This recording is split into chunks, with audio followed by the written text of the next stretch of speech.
So I first started creating the costumes in roughly 2007. I found that I was just working way too much, needed a creative outlet, and I'd always really been into Halloween, so I figured I'd start building elaborate costumes, which over the years just eventually got more and more elaborate.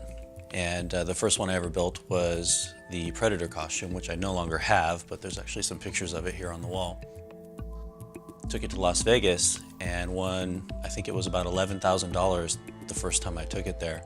And once I realized this was kind of a fun hobby that actually made money, I started building even more elaborate costumes from there. So after Predator, I built that first Bumblebee, and then in 2011 built Optimus Prime, took that to Las Vegas and won a bunch of money there as well.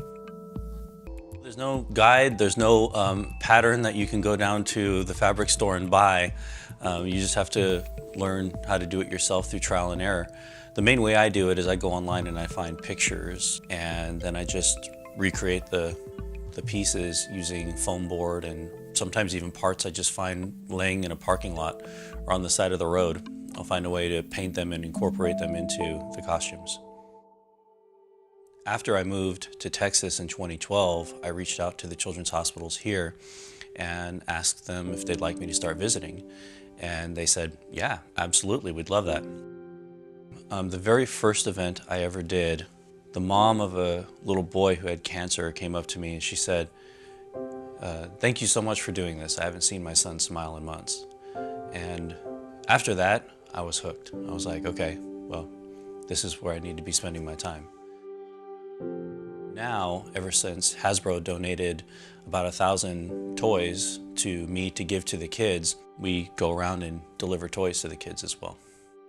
I typically visit the hospitals anywhere from 2 to 4 times a month. It's a little bit more than that during October and December because of Halloween and Christmas. It's definitely an all-day event every time, and sometimes I'll do 2 or even 3 in one day. And every once in a while, because I visit the same hospitals all the time, I'll run into the same kids who have been there for a while. A couple of months after that initial visit, I went into one of the rooms and it was the same kid. And right there on his little nightstand was the picture that he had taken with me with the photographer from 3 months ago. And so I realized at that point, this is like a really happy thing for them, probably more than I understand as an adult.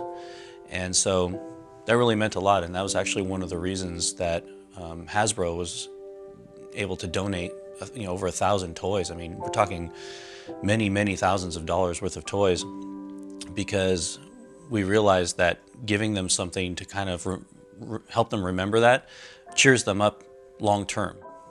I gotta be honest, it's pretty hard. It's especially hard when it's little kids. So it kind of makes you thankful for what you have, grateful for, being healthy. I don't want to seem like I'm seeking attention for it. I share pictures with my closest friends and they know what I do, but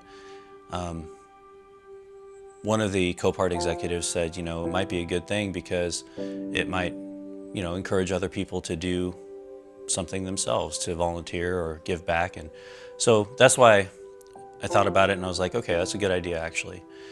And I think the biggest mistake people make is that they don't do anything because they can only do a little bit.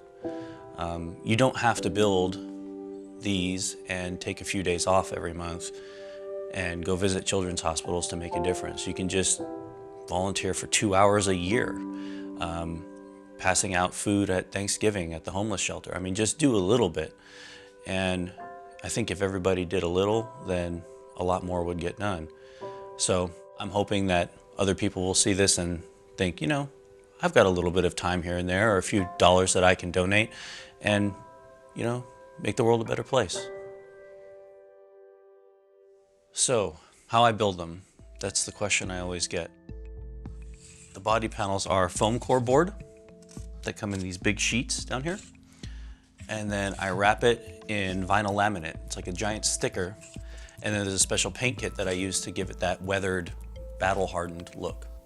So you take something that's 5 pounds and would be not fun to wear for a period of hours, and you reduce it down to something that weighs about 1.5, 2 ounces and looks just like the original.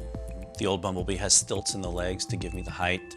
The new Bumblebee actually has Gene Simmons types of platform boots to give me about 6 inches of lift.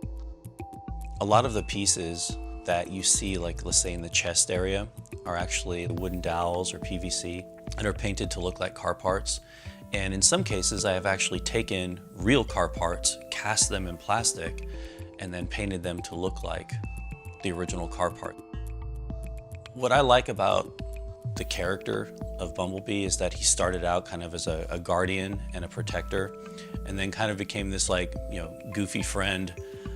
And I think kids really relate to that character more than any other.